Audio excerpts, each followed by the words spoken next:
Shakamse Records. Shakamse Warman Truza Wagwan Mideya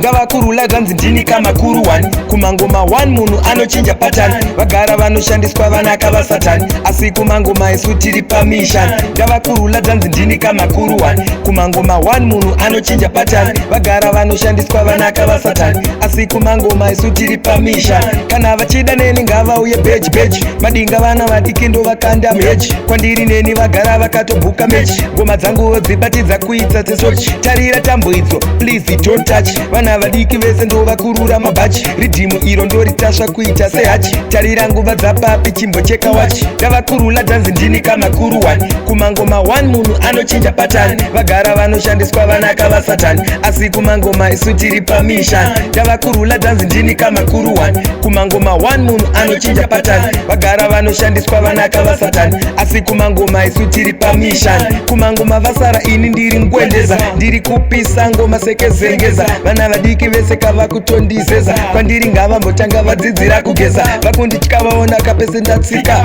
Mangoma andimire ini ndichivhika Vakundidhisa nengoma ndina auka Safriman kwandiri ivuka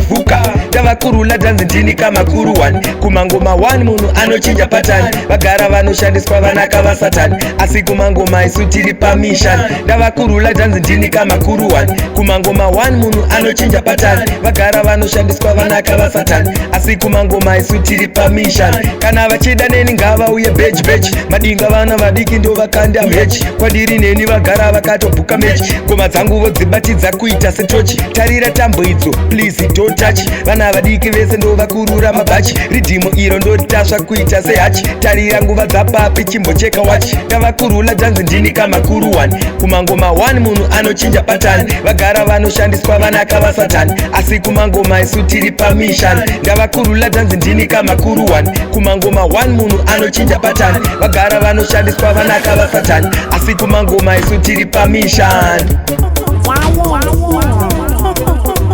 I big up to Giant Finger there. Liku Auka, straight out, yeah man, chit on there. Sude,